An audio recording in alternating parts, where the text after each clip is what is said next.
We are about to experience unprecedented levels of sport washing here in America. Last night, I was talking to my wife about how Trump is going to attend the Super Bowl, and in the same breath, I said, I'm pretty sure he's going to attend the Daytona 500. Not 30 minutes later, I check my phone and see that it's been reported that Trump is planning to attend the Daytona 500. This comes on the heels of the fact that he made a kind of a recording voice message that was used during the college football playoff national championship. Sports washing is using sports to hide something politically or put yourself in better light. We see it with Formula One in some of the countries they visit. We've also seen it with FIFA and the World Cup with some of the hidden atrocities. In many ways, sports washing is a distraction technique, saying, look at me over here and all the things I'm doing and supporting your sports, or looking cool, or being somebody you would want to hang out with because we have the same interests. When in fact, that's not really what it's about. It's about hiding all of the harm that's going on right now. For example, we see potential ethnic cleansing being planned and talked about openly in Gaza. We see basically concentration camps in Guantanamo Bay being talked about for immigrants. And we see a whole host of executive orders flooding our government right now, pausing federal funding and pausing the things that people need to survive. In these events, Trump will be posturing himself as one of us, somebody who enjoys sports and drinking a beer and enjoying things like NASCAR.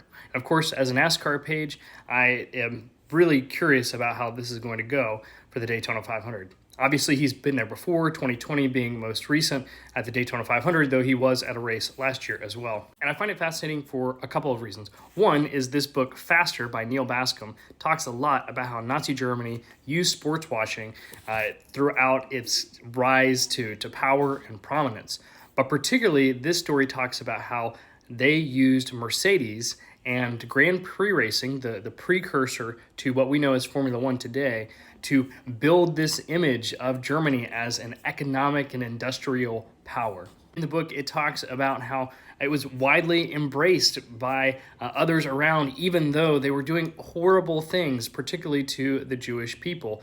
And one great example is at the Vanderbilt Cup, this huge race that used to happen in the United States. And they were met with glowing response of the Germans and just kind of looking a blind eye to what the Nazis were doing. And Adolf Hitler had a huge role in supporting the Mercedes team and supporting racing in Germany to try and hide what was going on. Most notably, we know about the 1936 Berlin Olympics, which had this total facade of, look, we're not that bad, we're not doing anything bad. They hid a lot of what was going on, kind of cleaned up some of the anti-Semitism and put on this production for the world to say, see, we're not these bad guys everyone says we are. Friends, Daytona 500, Super Bowl, college football championship, expected to be early and often.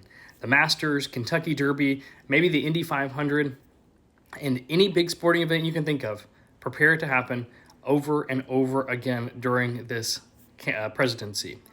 We are hosting the 2026 World Cup next year, along with Mexico and Canada. Expect there to be sports washing. During Trump's presidency, we will be hosting the Olympics in LA. There will be massive sports washing. Watch out for it. It is happening now. Be aware and educate yourself on what's really going on.